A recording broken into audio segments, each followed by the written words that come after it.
The ability to choose a healthy, balanced meal is not only essential, but a privilege. Right here in this very cafeteria, a person has the ability to choose from many options, from vegetables, fruits, whole grains, dairy, meats, and more.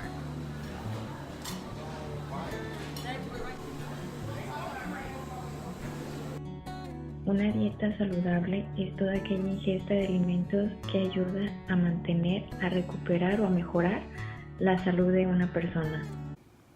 What that means is that a healthy diet is different for every single person. Some of the components that contribute to a person's dietary needs is their age, sex, health risk, and amount of active athleticism. So what causes these problems? In underrepresented communities, there tends to be more fast food chain restaurants such as McDonald's, Burger King, KFC, and Wendy's because it's not only affordable, but it's highly accessible for the working class. Can you tell us a little bit about the neighborhood you live in? Well, I stay on the south side of Chicago, predominantly black neighborhood, Auburn Gresham. Do you think the demographics of your neighborhood plays a big part of what you eat on a daily basis?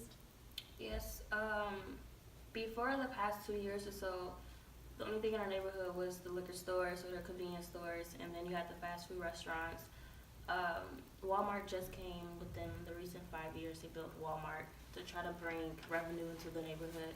And then Jewel's always been there. However, if you look at Jewel's compared to on the west side, or you say like on Pulaski, A7 Pulaski, their Jewel's, their produce is fresher than our produce.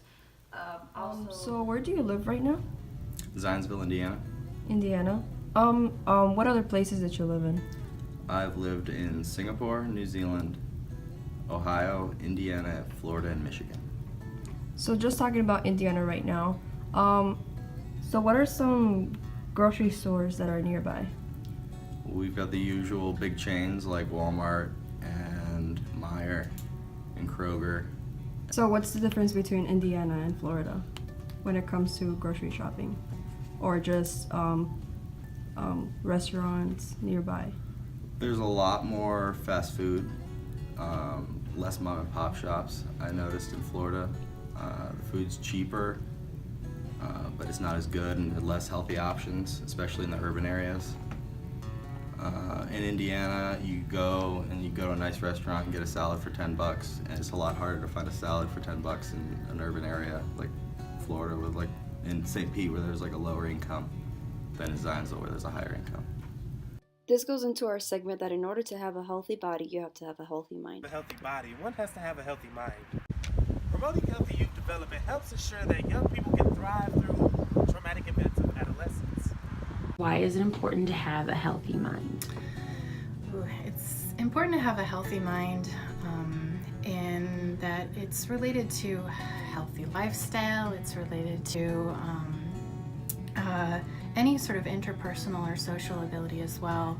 So it's very important that individuals have a healthy mind. Often we forget that having that healthy mind is a key component of health. We often see the mental stigma associated with that, and we tend to think of health as being physical health. But indeed, more and more, mental health is really important. And in part because it is so related to physical health, but in part because it's related to so much of our social and emotional health as well. Mental disorders, substance use, smoking, and nicotine use is common among low-income communities.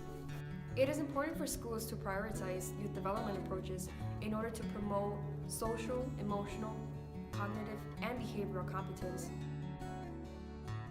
There are so many ways to promote a healthy lifestyle. The first being a nutritional education. Schools should begin to implement a program starting in elementary school in which students are learning what consists of a healthy diet and what doesn't. This can all begin by campaigning for education system to make some changes. Not only should we implement a way to educate children about living a healthy lifestyle, we should also consider culturally appropriate education, depending on the demographics of their hometown. Speaking of the school system, school lunch could also use some improvement as well. Students should be eating fresh and hot lunch as opposed to the frozen lunches they are being fed today. Parents play such a crucial role in the way their children are being fed. For those parents who are concerned about the lifestyle their child leads, should start by taking action as to what meals they're preparing at home, or even preparing their students' lunch, a healthier one, before they go to school. How suitable is the environment for your health?